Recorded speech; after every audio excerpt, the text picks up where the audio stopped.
어려운 과학 기사를 쉽게 풀어보는 과학 기사를 부탁해 과기부 순서입니다. 지구라는 이름으로 활동 중인 과학 커뮤니케이터 이은지님과 함께합니다. 어서 오세요. 안녕하세요.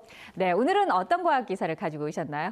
네, 앞선 리포트에서 보셨듯이 대전시에서 자체 개발 중인 대전셋 1호가 누리호 5차 발사 부탑재 위성에 최종 선정되면서 이 과학도시 대전의 명성을 다시 한번 높였죠.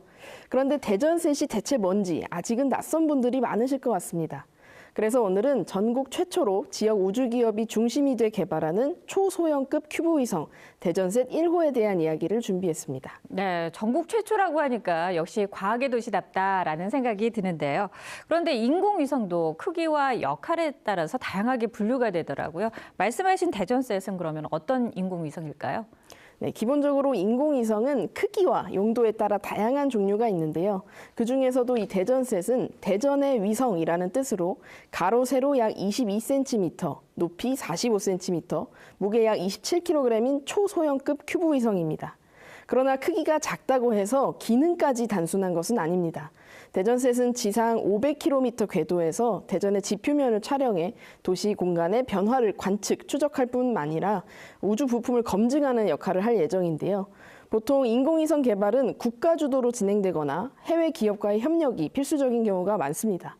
그러나 이 대전셋은 지역 기업들이 독자적으로 기술을 개발하고 제작했으며 전국 최초로 누리호의 부탑재 위성으로 선정되었다는 점에서 주목받고 있습니다. 네, 전국 최초라는 게 상당히 눈에 띄는데 대전이 그렇다면 다른 지역들보다 먼저 이 지역 중심의 초소형 큐브 위성을 만들 수 있었던 이유는 무엇일까요?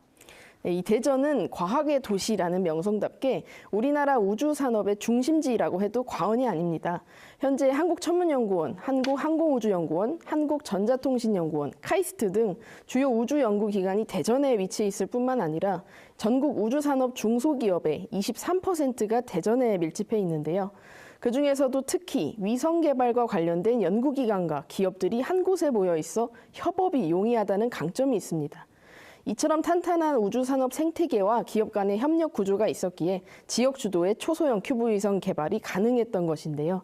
대전시는 2026년 대전셋 1호의 첫 발사를 시작으로 매년 1기씩 위성을 개발할 계획이라고 밝히면서 지속적인 위성 개발을 통해 지역의 우주산업을 더욱 성장시키겠다 이런 목표를 내세웠습니다. 네, 말씀하신 것 중에 이 전국 지자체에서 인공위성 개발에 나서고 있다 이런 말씀을 하셨잖아요. 그렇다면은 대전 외에도 인공위성 개발에서 또 발사를 계획하고 있는 지역이 있을까요? 네, 대표적으로 진주시와 부산시를 꼽을 수 있겠는데요. 진주시는 지난해 11월 국내 지방자치단체가 주도한 첫 소형 위성인 진주셋 1호를 발사했었습니다. 궤도 진입엔 실패했지만 진주시는 오늘 3월 11일 진주셋 1호 재발사를 위한 최종 점검에 들어갔고요. 경상남도 한국산업기술시험원 경상국립대와 함께 진주셋 2호 프로젝트도 진행 중입니다. 이 대전의 지표면을 촬영하는 대전셋과 달리 진주셋은 연근 해수면 변화와 선박 운항 관련 데이터 등을 수집하는 해양 관측 위성인데요.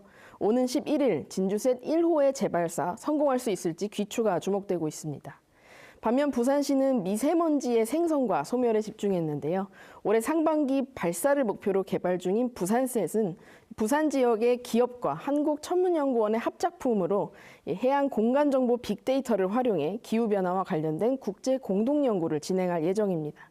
이외에도 인천시와 제주도 등 다양한 지자체에서 인공위성 개발을 위한 도전에 나서고 있습니다. 네, 말씀하신 것처럼 진주셋 1호, 부산셋 이렇게 각 지자체마다 인공위성의 이 개성이 뚜렷하게 보이는 것 같습니다.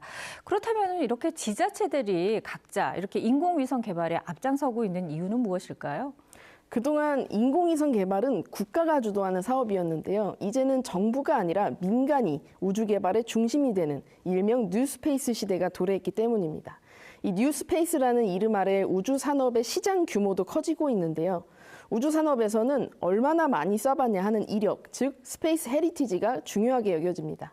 하지만 소형 위성을 발사할 수 있는 업체는 전 세계에 단 10곳, 이마저도 스페이스X와 로켓랩이 선점하고 있어서 이 개발한 위성을 발사하려고 해도 대기를 해야 될 정도로 수요 감당이 어려운 상황이고요. 발사체를 개발하고 검증하기 위한 시험 장비와 시설 구축에도 막대한 비용과 부지가 필요하기 때문에 민간 기업, 특히 중소기업이 자체적으로 시험 장비와 시설을 구축하는 데도 한계가 있습니다. 이런 이유로 우리 정부는 우주 발사 서비스 시장 진출을 위해 민간 기업 주도의 수송 분야 정책을 본격 추진했는데요. 지자체에서는 초소형 인공위성 프로젝트를 통해 이 소형 발사체 운용, 역량 강화를 지원하고 초소형 발사 서비스 시장을 위한 기반 쌓기에 나선 겁니다. 네.